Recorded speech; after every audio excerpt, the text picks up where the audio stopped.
খুব সংক্ষিপ্ত কয়েকটা কথা বলি, বিশেষত টেলিকম পলিসি এবং গাইডলাইন নিয়ে যে সমস্ত কাজগুলো হলো। তো মাহতাব ভাই থেকে শুরু করি আমি। উনি বেসিক্যালি ওনার কথার মধ্যে আমাদের নতুন টেলিকম পলিসি এবং গাইডলাইন নিয়ে অনেকগুলো কথা বলেছেন।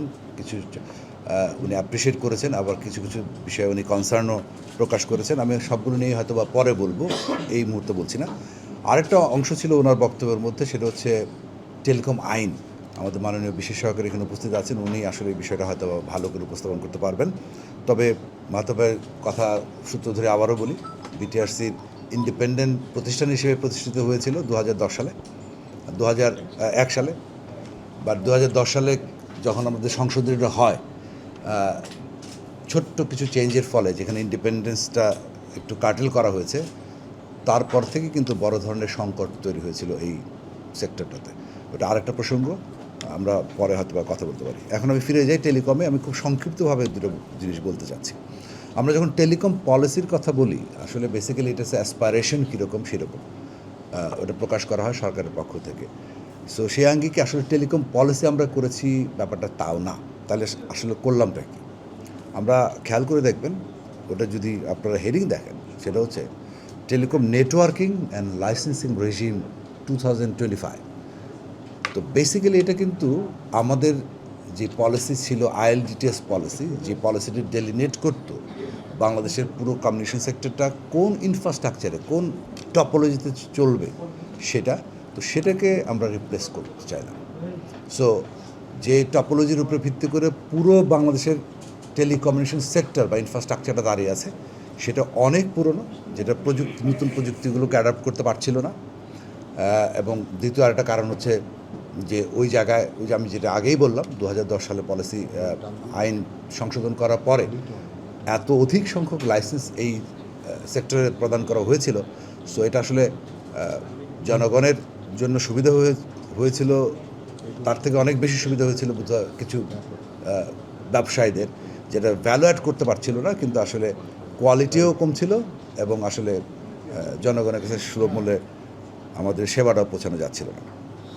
তো এটা অনেক আগেই পরিবর্তন করার প্রয়োজন ছিল। কী কী আঙ্গিকটাতে আমি কিছুটা ধারণা দেওয়ার চেষ্টা করলাম। এক নাম্বার হচ্ছে যে এটা ফ্র্যাগমেন্টেড ছিল অনেক বেশি। সো 6-7টা স্তর ছিল, কিন্তু আমরা সেটা কমিয়ে এনে 3টা স্তরে করলাম। অর্থাৎ বাংলাদেশ কীভাবে কানেক্টেড থাকবে, একটা প্রথম স্তর আমরা আইসিএসপি নামে অভিহিত করছি।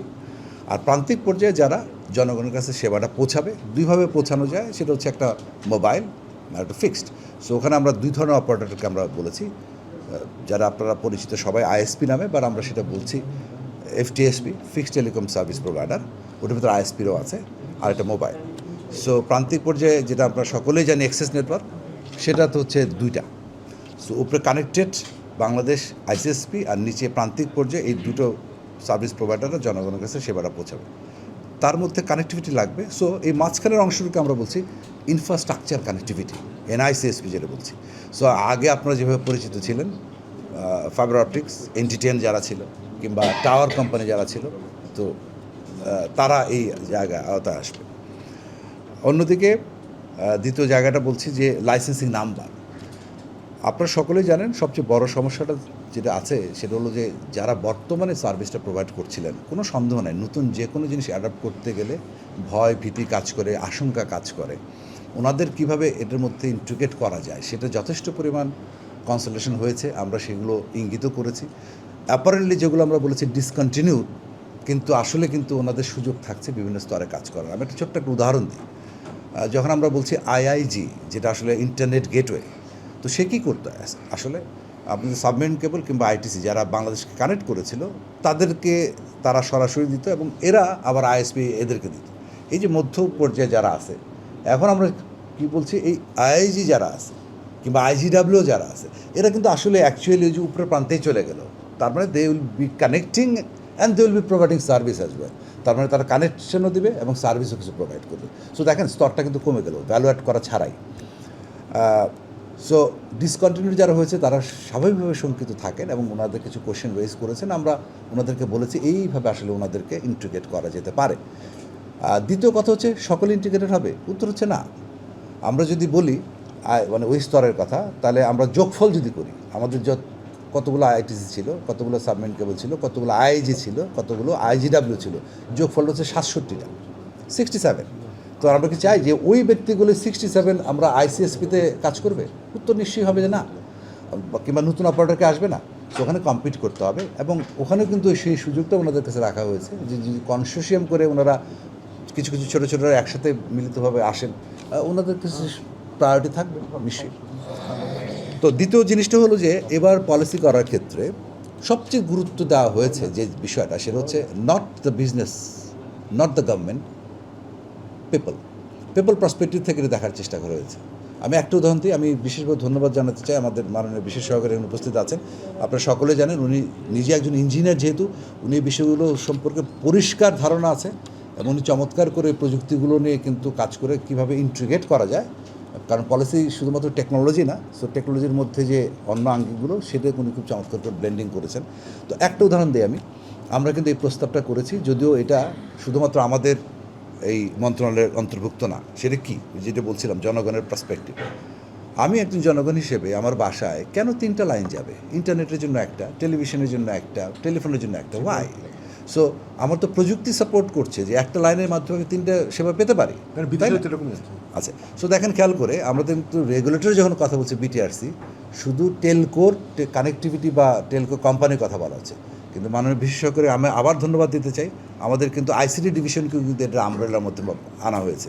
So it's not regulating directly but overseeing, যেটার মধ্যে প্যাচআপটা দরকার, বিকজ আপনারা সকলেই জানেন প্রযুক্তিগুলো সব আইপি বেসড হয়ে যাচ্ছে। তাহলে থার্ড ডাইমেনশনটা কী থাকবে? Third dimension broadcasting. পৃথিবীর অন্যান্য দেশে কিন্তু ব্রডকাস্টিংটা এটার আওতায় চলে আসতেছে, এই বিষয়গুলো নিয়ে ওনারা কাজ করছেন, এবং আমরা স্ট্রংলি রেকমেন্ড করি যে কোয়াব যারা আছে তারাও আইএসপি হতে পারে, আইএসপি যারা আছে তারা কোয়াবের মতো ফাংশনালিটি করতে পারে।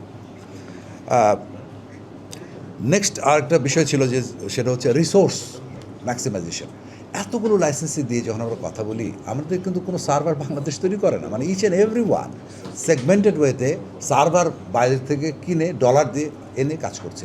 অথচ এটা কিন্তু আমরা যদি অ্যাক্টিভ অ্যান্ড প্যাসিভ শেয়ারিং সহ লিমিট করতাম, আমাদের ডলার এত খরচ হতো না, একই কাজ কিন্তু অনেক সহজে সেবাটা দেওয়া যেত, এবং মাঝখানে কিন্তু কোয়ালিটিটা অনেক বেটার হতো, বিকজ সেগমেন্টেড থাকতো না।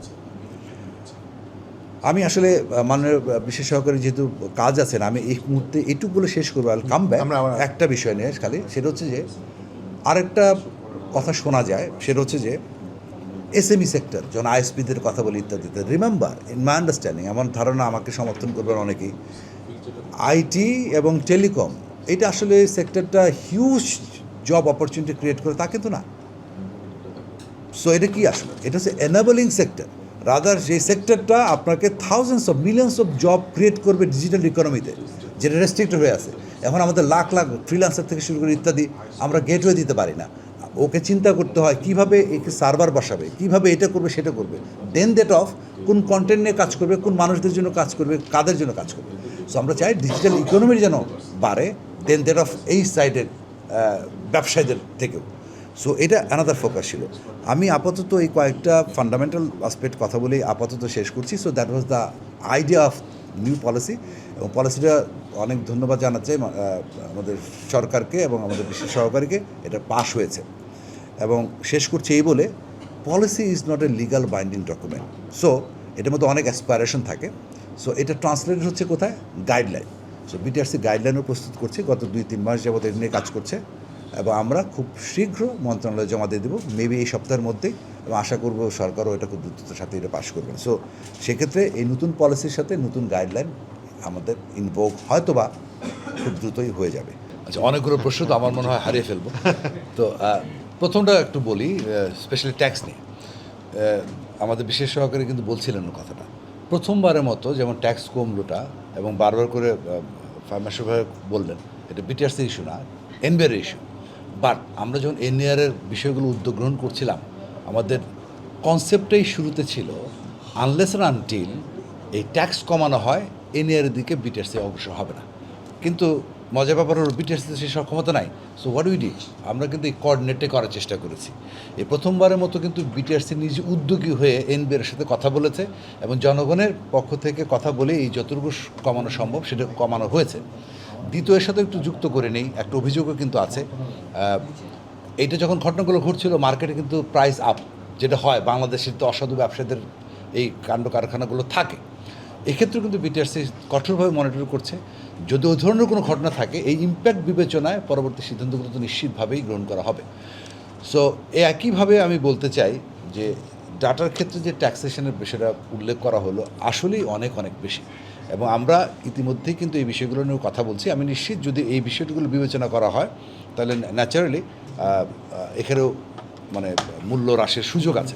তবে বিটিআরসি তার ইয়ের মধ্যে দিয়ে কী করতে পারছে এটাই যে ফর এক্সাম্পল যদি ব্রডব্যান্ডের আমরা বলেছিলাম 10 MB এত প্রাইসের, তো এখন যদি প্রাইসটা কমানো হয়, আবার আমাদের রেগুলেটর তো দুটো দিকে দেখতে হয়, জনগণ যেমন দেখতে হয়, তাকে যে সার্ভিসটা প্রোভাইড করছে প্রোভাইডার তাকেও দেখতে হয়। সো এখন যেটা হয়েছে তারও তো একটা এক্সিস্টেন্স মূল্য আমাদের দেখতে হবে। সো 10টা কিন্তু আমরা 20 মেগা করে দিয়েছি, অর্থাৎ আমাদের যারা আইএসপি প্রোভাইডার আছেন অর্থাৎ একই মূল্যে কিন্তু দ্বিগুণ পরিমাণ ব্যান্ডউইথটা এখন গ্রাহকের কাছে দেওয়ার কথা অ্যাজ পার ইনস্ট্রাকশন, এবং তারা কিন্তু কিছু কিছু ক্ষেত্রে করছে।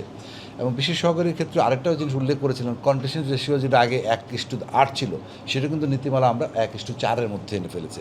সো এই জায়গাগুলোতে রিফ্লেকশন থাকবে। কিন্তু রেভিনিউ শেয়ারিং কেন না আসতেছে, লাস্টে যাব।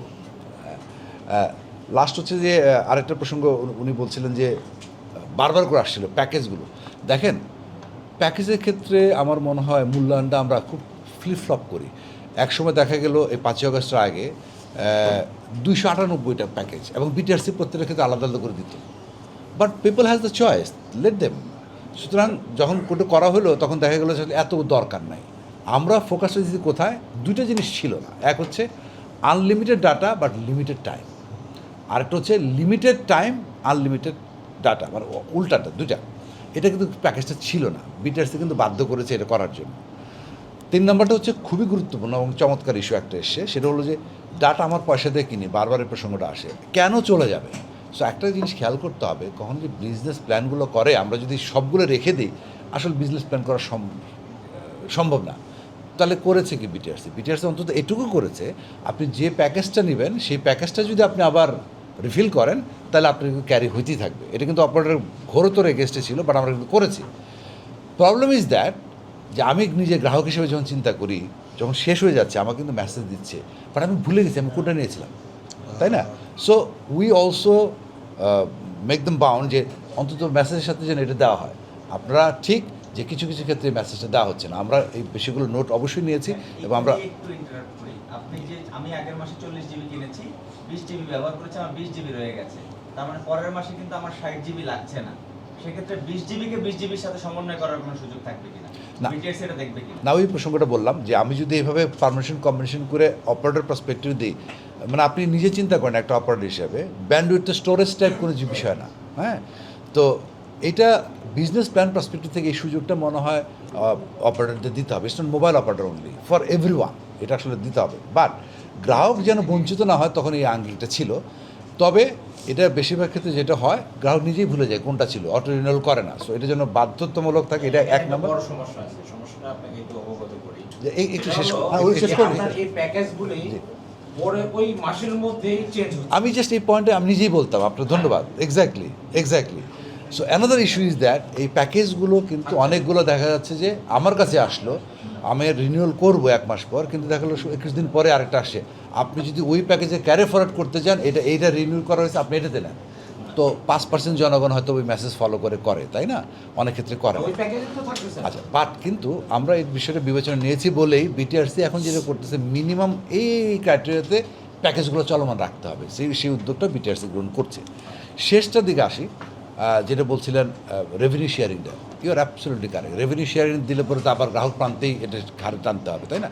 সো বিটিআরসি কিন্তু যখন স্টেক হোল্ডারদের সাথে কনসালটেশন করে, বারবার কিন্তু আমি এই প্রসঙ্গটা বললাম, যখন আমরা গাইডলাইন চূড়ান্ত করব তখন কিন্তু সকলের মতামত অত্যন্ত গুরুত্বের সাথে বিবেচনা করব। সুতরাং আমরা কিন্তু এফটিএসপির সাথে অর্থাৎ আইএসপির সাথে আমরা রেভিনিউ শেয়ারিংটা কিন্তু বিবেচনা আর নিচ্ছি না। এটা এখন মতো প্রকাশিত হয় নাই, আমি আগেই বললাম। এরপর অলরেডি ইমপ্লিমেন্টেড না, ইমপ্লিমেন্ট হয় নাই, এটা হয় নাই কারণ গাইডলাইন তো পাশই হয় নাই। সো আমরা এগুলো খুব গুরুত্বের সাথে বিবেচনা করছি। ন্যাচারালি আমরা রেভিনিউ শেয়ারিং যেন না থাকে ওই বিষয়টা আমরা খেয়াল রাখছি। আমি এই প্রশ্নগুলোর মধ্যে দিয়েও আরেকটা জায়গায় ছোট্ট করে শেষ করবো, এটা গুরুত্বপূর্ণ, সেটা হচ্ছে যে এই রেভিনিউ শেয়ারিং ট্যারিফ, মাধব ভাই বলেছিলেন ট্যারিফের আসলে সিলিংটা দিয়ে দেওয়া উচিত, নট ফ্লোর। এবং আরেকটা প্রসঙ্গ এসছে, মাসরুফ ভাইও বলছিলেন, বিটিআরসি ওভার দ্য ইয়ার্স যেটা হয়েছিল সোনার ডিম পাড়া হাঁস টাইপ, যে সরকার থেকে আমরা টাকা ইনকাম করে দেবে, এই জায়গাগুলো থেকে আমরা কিন্তু একটু বেরিয়ে আসছি, একটু একটু করে বেরিয়ে আসা হচ্ছে। এই পলিসির মধ্যে কিন্তু সেই ইন্ডিকেশনটা আছে। আমি আর ছোট্ট একটা উদাহরণ দিই। আমাদের ব্রডব্যান্ড সাবস্ক্রাইবার আছে এই মুহূর্তে 1,73,00,000 মতো। সো 1,73,00,000 সাবস্ক্রাইবার থেকে যদি আমি 15% ভ্যাট ইনকাম করে সরকারকে দিতে পারি, যদি আমার দায়িত্ব না সেটা, বাট যদি এনশিওর করতে পারি, এই রেভিনিউ লাগবে না, এখান থেকে যে ভ্যাটের মাধ্যমে যে টাকাটা পাওয়া যাবে, এটা একটা বড় অঙ্কের টাকা দাঁড়াবে। এক, 2 নম্বর হচ্ছে আমি যে কিছুক্ষণ আগে যেটা বলছিলাম, ডিজিটাল ইকোনমিকে যদি ফ্লারিশ করি, this sector is the enable sector. আমার আরও 10 লাখ কর্মসংস্থান সৃষ্টি হবে, যেখানে কিন্তু সরকাররা টাকা ইনকাম করার আরও অনেক অনেক জায়গাগুলো থাকবে। সো বিটিআরসির এই অ্যাপ্রোচটা কিন্তু সরকারও সাধুবাদ জানিয়েছে। আমি আশা করব যারা নির্বাচিত সরকার আসবেন, যেহেতু জনগণের সরকার, ওনাদের ক্ষেত্রে আরও এই সমস্ত প্রো পেপল টাইপ নীতিমালাগুলো হবে এবং বিটিআরসি এগুলোর ক্ষেত্রে পরামর্শ অব্যাহত রাখবে। ধন্যবাদ। একসাথে এইটা ফাইন ভাই একটা কুইকলি আমাদের আরো দুজন বক্তা আছে।